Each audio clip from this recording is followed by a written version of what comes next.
দর্শক, চারিদিকে চাঁদাবাজি, ছিনতাই, রাহাজানি, ডাকাতি গত এক বছরে প্রচুর বেড়েছে এবং গত সরকার পতনের পরে ঢাকা শহরে, সারা বাংলাদেশে ঢাকা শহরের চিত্রটা আরও ভয়াবহ ছিল। আমরা সেই দিনটা স্মরণ করলে এখনও আঁতকে উঠি, যে দিনগুলোতে মানুষ পাড়ায় পাড়ায় নিজেদের বাড়ি ঘর রক্ষার জন্য, নিরাপত্তার জন্য রাত জেগে দলবদ্ধ হয়ে পাহারা দিয়েছে। এরকম ঘটনা বহুকাল আগে বিভিন্ন গ্রামে ঘটত।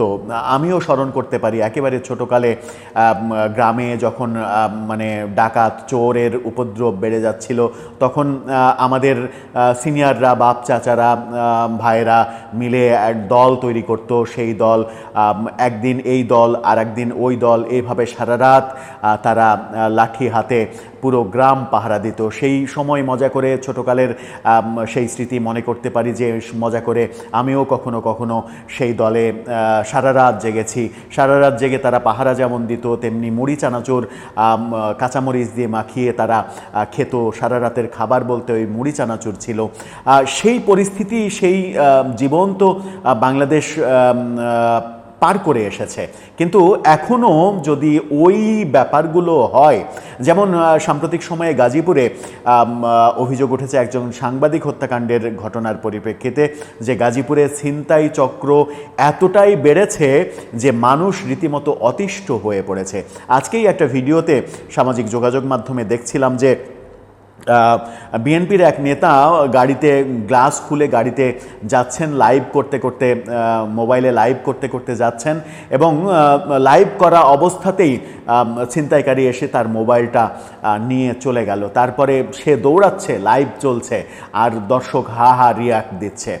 এই যদি হয় অবস্থা, দেশের অবস্থা, তাহলে তো বলতেই হবে যে আমরা অনেক বেশি সুখে আছি। কিন্তু সেই সুখের চিত্রটা এবার গণমাধ্যম তুলে ধরেছে। গণমাধ্যম বলছে গাজীপুরেই গত এক বছরে 106টি কারখানা বন্ধ হয়ে গেছে, শ্রমিকরা বেকার হয়ে যাচ্ছে, যার ফলে অপরাধের প্রবণতা বহুগুণ বেড়েছে এবং অপরাধী সীমাহীন মাত্রায় চলে গেছে। কি হচ্ছে গাজীপুরে এবং কি হচ্ছে সারা দেশে, কেন কারখানাগুলো বন্ধ হলো, কেন সরকারের সেই ব্যাপারে কোনো পদক্ষেপ নেই, সেটাই আলোচনা করার চেষ্টা করব এই ভিডিওতে। থাকবেন পলিটিক্স টিভির নিয়মিত আয়োজনে।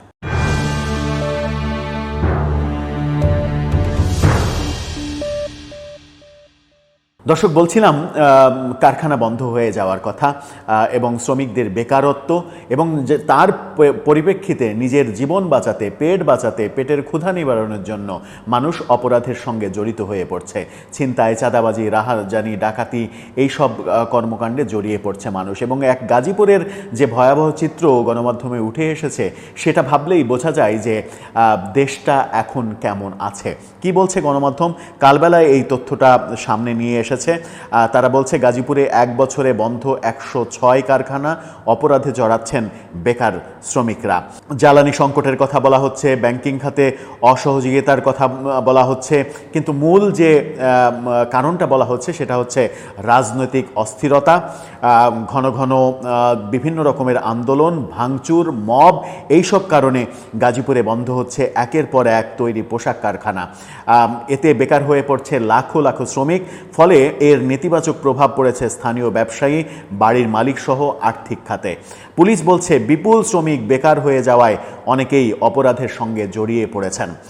কারখানা মালিক এবং বাংলাদেশ পোশাক শ্রমিক প্রস্তুতকারক ও রপ্তানিকারক সমিতির নেতারা বলছেন জ্বালানি সংকট নিরসন, দ্রুত ব্যাংকের সহজ ঋণ সুবিধা নিয়ে তাদের পাশে দাঁড়ানোর পাশাপাশি সরকারের সমন্বিত উদ্যোগ দরকার। অর্থাৎ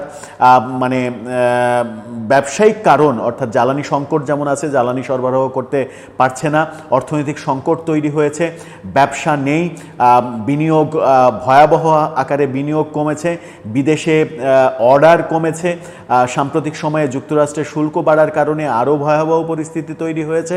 সাথে গত 5 আগস্টের পরে মব এবং মূলত মবের কারণে বহু কারখানা ভাঙচুর করা, আগুন জ্বালানো, বহু কারখানার মালিককে থ্রেট দেওয়া, ভয় দেখানো, চাঁদা চাওয়া, এইসব কারণে কারখানা কারখানাগুলো বন্ধ হয়েছে এবং সেই কারখানাগুলো বন্ধ হওয়ার পরে সরকার কোনো ধরনের কোনো উদ্যোগ নেয়নি, তাদেরকে পুনর্বাসনের চেষ্টা করেনি, তাদেরকে ঋণ সহায়তা দিয়ে যে সহযোগিতা করা সেই ধরনের কোনো ব্যবস্থা সরকার নেয়নি।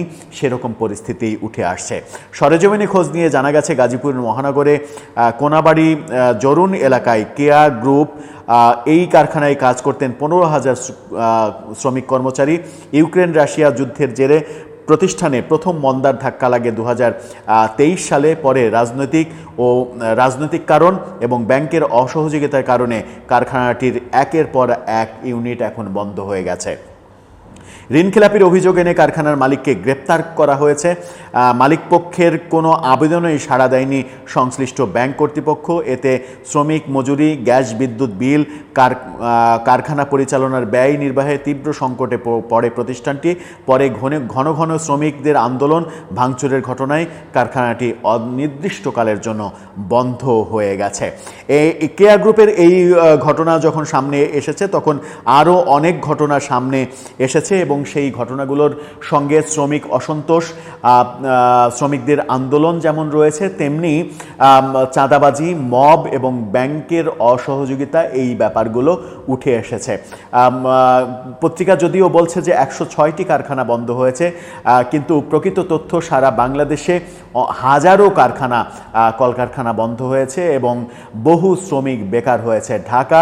ঢাকা, গাজীপুর, নারায়ণগঞ্জ, নরসিংদী এই এলাকা থেকেই বহু মানুষ যারা জীবিকার জন্য গ্রাম থেকে এই শহরগুলোতে এসেছিল, তারা বহু মানুষ গ্রামে ফিরে গেছে।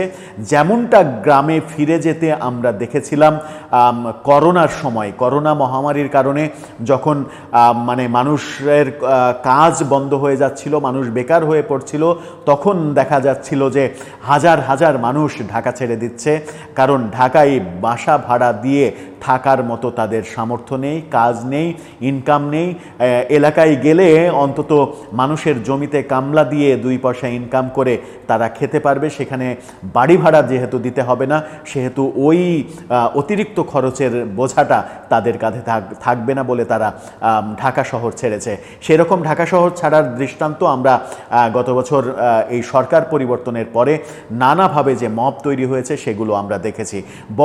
বহু বড় বড় শিল্প কারখানা পুড়িয়ে দেওয়া হয়েছে মব তৈরি করে, এবং সেগুলো বেশিরভাগই আওয়ামী লীগের মালিকানাধীন এই অজুহাতে পুড়িয়ে দেওয়া হয়েছে, ভাঙচুর করা হয়েছে। নারায়ণগঞ্জ এলাকায়, গাজীপুর এলাকায়, মুন্সিগঞ্জ এলাকায় এরকম বহু দৃষ্টান্ত রয়েছে। এই দৃষ্টান্তের কারণেই শ্রমিকরা বেকার হয়ে যাওয়ার কারণে যারা গ্রামে ফিরে যাওয়ার তারা তো গ্রামে ফিরে গেছে, কিন্তু যারা ঢাকা শহরে কিংবা নারায়ণগঞ্জ শহরে বসবাস করে কিংবা গাজীপুর শহরে বসবাস করে, যাদের গ্রামে কোনো নিবাস নেই, গ্রামে ফিরে যাওয়ার উপায় নেই, তারা জীবিকার তাগিদে, পেটের তাগিদে নানা রকমের অপরাধের সঙ্গে জড়িয়ে পড়ছে। সেই অপরাধ ছিনতাই, চুরি, ডাকাতি, রাহাজানি, চাঁদাবাজি এবং মাদক ব্যবসা সহ বহু রকমের অপরাধের সঙ্গে তারা জড়িয়ে পড়ছে, যার সর্বশেষ শিকার হতে আমরা দেখলাম গাজীপুরে সাংবাদিক হত্যাকাণ্ড। যে হত্যাকাণ্ডটা ঘটিয়েছিল একটা চিহ্নিত ছিনতাইকারী গ্রুপ, যারা পেশাদার ছিনতাইকারী। এরকম পেশাদার ছিনতাইকারী গ্রুপ গাজীপুর, ঢাকা, নারায়ণগঞ্জ সহ হাজার হাজার এরকম গ্রুপ রয়েছে। সম্প্রতি বাংলাদেশ সেনাবাহিনী নিউ মার্কেট থেকে যে দেশি অস্ত্রের কারখানা বের করেছিল, হাজার হাজার চাইনিজ কুড়াল, চাপাতি, রামদা এগুলো উদ্ধার করেছিল, সেটাতেই প্রমাণ হয় যে ছিনতাই একটা প্রফেশনাল পর্যায়ে চলে গেছে এবং এটার এক ধরনের প্রাতিষ্ঠানিকীকরণ করা হয়েছে।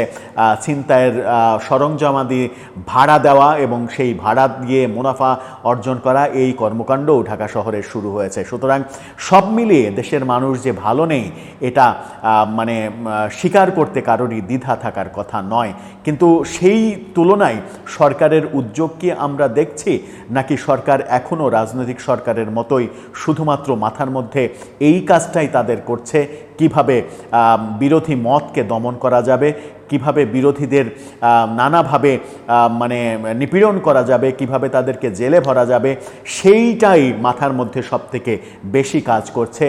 সাধারণ মানুষ ছিনতাইকারী হয়ে যাচ্ছে, চোর হয়ে যাচ্ছে, ডাকাত হয়ে যাচ্ছে, তাতে বোধহয় সরকারের কিছুই যায় আসছে না। যদি যায় আসতো তাহলে এই ব্যাপারে আশু পদক্ষেপ তারা গ্রহণ করত। তারা ওই উপজেলায় উপজেলায় মিনি স্টেডিয়াম বানানোর জন্য শত শত হাজার হাজার কোটি টাকা নষ্ট করতো না, রাষ্ট্রের টাকা। তারা মূল যে সংকট, রাষ্ট্রের যে মূল সংকট, সেই সংকটের দিকে দৃষ্টি দিত। দর্শক, আপনার কি মনে হয়? আপনার মতামত জানিয়ে লিখতে পারেন আমাদের কমেন্ট বক্সে।